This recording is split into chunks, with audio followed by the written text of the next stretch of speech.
simple. That evil spirit of the Lord descending upon Saul comes at the very moment that David is successful. So there's something of envy going on here. That sadness at somebody else's good fortune. But the craziest thing about all this is whatever David's good fortune is, that's Saul's good fortune, because David's fighting on behalf of Saul. So we know it's not just good fortune. It's not just is Israel doing well.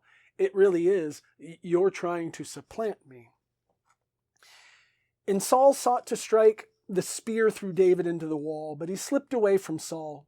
And Saul struck the spear into the wall. This is the second time we get this story. Then David fled and escaped on that night. And Saul sent messengers to David's house to keep watch over him, and here it is, and to put him to death in the morning. Again, nothing tricky about this. Notice we just keep going back and forth between Saul trying to do it passively, kind of trying to trick David, doing it in an underhanded fashion, or he just does it overtly, explicitly. All right. And Michal, his wife, notice the shift. Michal, his wife, David's wife. It's not Michal, Saul's daughter.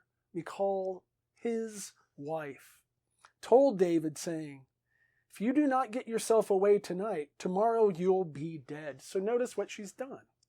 She's told David exactly what her father is up to. What did we just see with Jonathan? Jonathan just told David exactly what his father was up to. You're just going to see this constant, I don't know, almost bookend between Jonathan and Michal. And Saul not being able to give up his ways. And Michal let David down from the window, and he went off and fled and got away.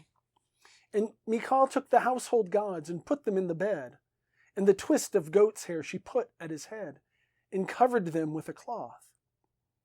And Saul sent messengers to take David, and she said, he is ill. And Saul sent messengers to see David, saying, bring him up to me in the bed, that he may be put to death. And the messengers came, and look, the household gods were in the bed with the twist of the goat's hair. So on the one hand, he's sick. Saul's like, if he's ill, fantastic, because now he's not going to put up a fight. Go get him so I can put him to death. And now what's going to be discovered? Michal's her trick on her own father. And this should remind you, by the way, this should remind you a little bit of Rachel way back in Genesis when Laban's looking for the household gods.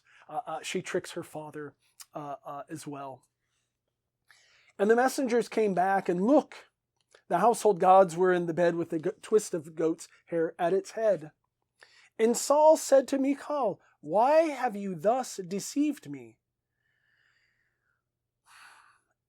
And let my enemy go. And he got away.